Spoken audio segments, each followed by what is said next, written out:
What's up, everyone? Welcome back to another video. Today we're going to be doing another fantasy illustration. Now, the last time I did a fantasy illustration was when I did this watercolor techniques treehouse illustration that I made some time back. I think it was last month, perhaps in March. Yeah, I think it was in March. Anyway, this was just a forest. Today we're going to be doing another fantasy illustration. We're going to be drawing a city in the clouds. Now, the reason why I decided to do a fantasy novel is because I am currently working on a fantasy novel, and I am just going to show you a little bit of that where I have stored up right here in this binder of mine, and I'm just going to open it up and show you a little bit of the inside and what it looks like. This novel is going to be called Doorway to Magic. This is the second draft. I've been working very hard on it. This is, as you can see, the Lord of the Rings map. I'm not going to be using it in my book because it's copyrighted, but I am going to be using a lot of reference from that, and I stored up all my reference photos in this binder.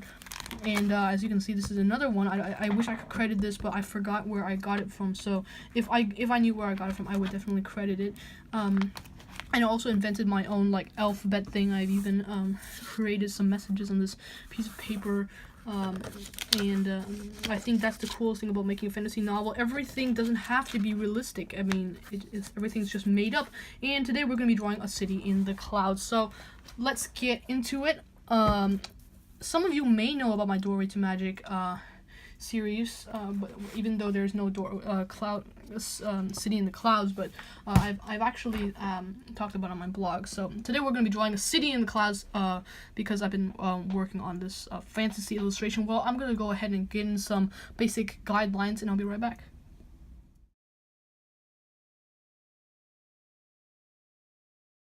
Alright, so at this point, I have gotten in some very, very loose lines.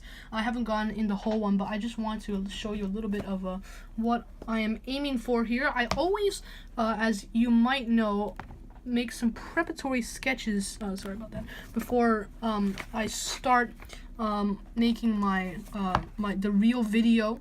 And this is what I came up with yesterday. Just a city in the clouds. With a lot of towers and bridges across these, like a new realm, almost a fantasy world. And I just love making up these fantasy worlds, and I just want to show you what that looked like, so that you will have an idea of what I'm aiming for here. So I have made these very loose lines of clouds, like these clouds. And this video, I have to warn you, there's gonna be a lot of time lapse. It'll be basically time-lapsing through the whole thing, but I will be back to give some narration and maybe some real-time drawing, and this will also be a lesson on coloring, so a little bit of a coloring tutorial, perhaps. I don't know yet, but I think I have gabbled away enough. I am going to start drawing more towers, and maybe just sort of like well, how would you call it, just more fleshing out these clouds.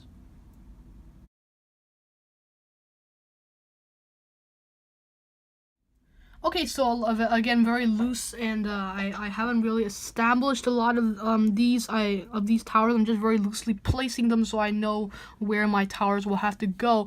And now I'm going to excuse me while I stand up to get the right position here about these clouds over here.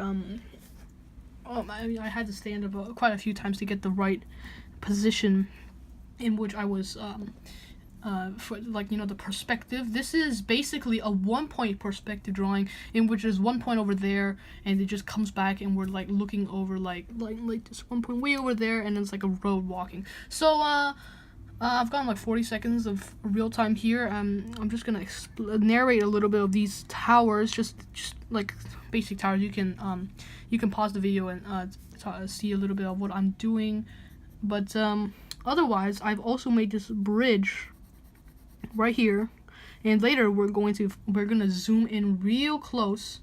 I'm just gonna show you how I'm gonna zoom in real close. I'm going to zoom in really close, and just maybe establish a little bit of these things over there, and yeah, I think we will be back with that afterwards. But let's zoom out and go back into time lapse. So I've basically added more buildings and just fleshed out. Later we're going to flesh out these towers and make them a little bit more realistic. But you know, I'm just gonna add these birds just in real time. Add these birds flying through the air over these cities. And again, I'm going to put a bridge that goes from here to there. So I'm not going to illustrate those two things just very loosely over there. So now I think it's time to flesh out these buildings. I don't want this video to go too long, which is why I'm doing so much time lapse.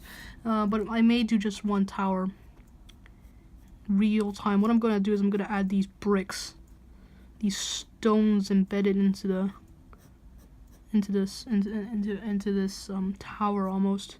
And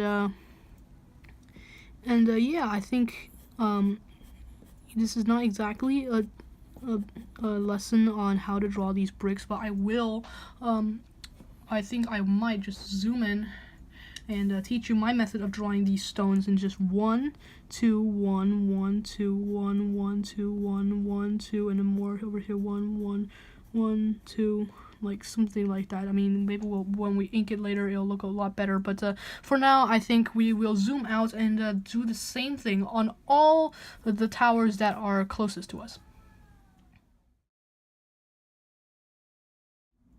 Okay, so at this point, most of the guidelines are finished. I think I may just add a little bit more bricks on this tower and this tower, using the same method as I did before, just 1 2 3, and maybe just like that, and just continue on, and then this tower too, just to remind you a little bit about how I do it, just to, you know, recap a little bit on the bricks, just in case you and some brick and some of them I cheat. I just make these little, you know what, sorry, oops, I'm just gonna move this lighting situation over there so we can focus on that. And I just make these little dots that represent sort of, you know, bricks. But I think now it is time to pull out the good old watercolors.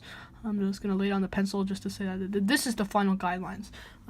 So you can you can pause the video and just take a look at what we're up to here. But I think I'm gonna go pull out my watercolors and I will be right back. Okay, so because I'm such a watercolor fan, you will definitely have seen these watercolors in many of my videos. In fact, I have actually a lot of these. I brought back a lot of these illustrations, like this vlog video that I made about watercolor. This was another watercolor video I made about a winter field in 2-point perspective or something like that. And I have more of those watercolor videos, like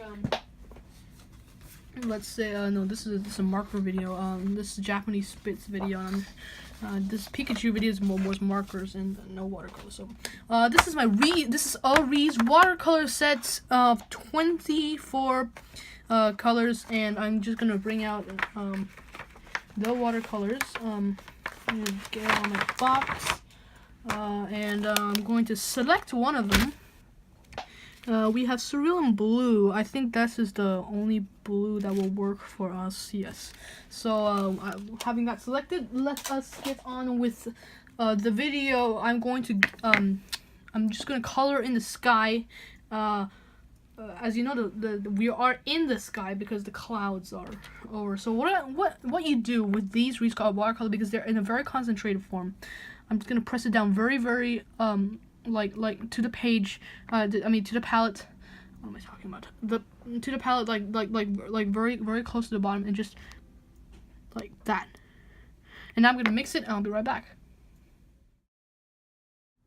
Okay, so let us begin. I've taken this big brush. I usually prefer the smaller ones, like these. I don't know. I apologize. I never know the brand of my own tools. Anyway, I'm just gonna go over this entire place. Oh, see, this is like poster color already. I need it to be watercolor. So, which is why I take this. We need a lot of water for this kind of thing to work. May have already taken too much. I don't even need a dip anymore of that color, all that colors here. And you know what? I'm gonna finish this up in time lapse, and I'm just gonna finish this up in time lapse, this entire sky, and I'll be right back.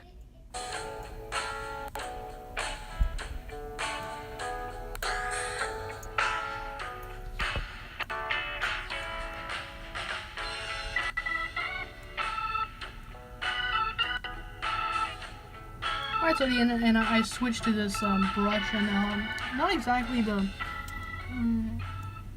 result I was looking for, this sky, but as you know, with art you can never tell. So what I've done is I've just covered up the entire sky, and now I may go back and illustrate a little bit more, maybe with color pencil, but for now I think we're about done. I'm just gonna take this sock here and just dry up the areas that haven't exactly dried up yet. Yeah, I have waited at least 10 minutes for this to dry, and I think we should bring out the markers now and start coloring. Alright, so I just brought these this color pencil and a gray marker. Later I'll explain why we need to use a gray marker. And but for now I'm just gonna color in this is a more harder color pencil, I believe. So it's harder to get color. You need to press down like really hard. As you can see, I'm trying really hard to get the color out. You need to get the color. But the reason I chose this is because they're very precise, and they're better for these very tight areas. And later we'll definitely come back and talk about these. That bridge that I was talking to you about before. And yeah, I think I'm going to go ahead and color in the rest of these towers, and I'll be right back.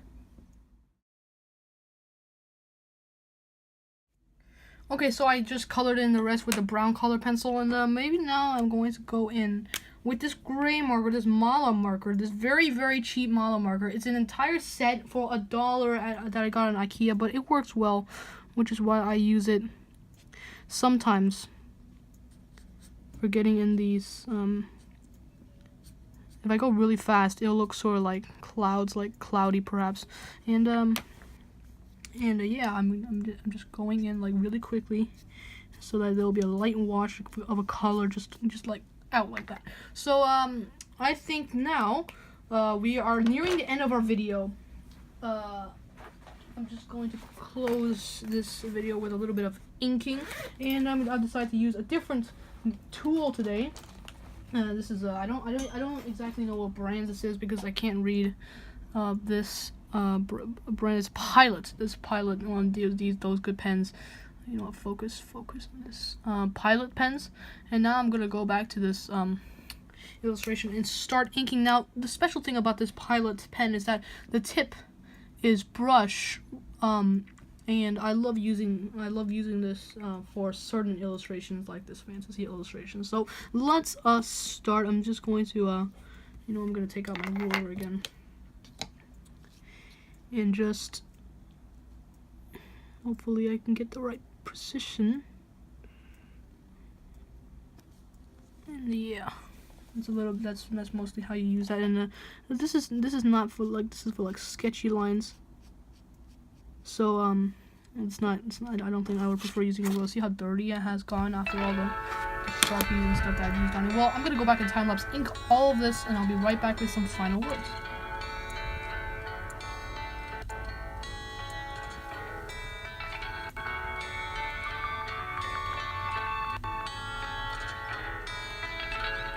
Okay, so I don't know if you can see, but I made this bridge with the two people standing on it. And yeah, I think that kind of brings us to the end of this video. Thank you so much for watching. I'm just going to put the pen down right there.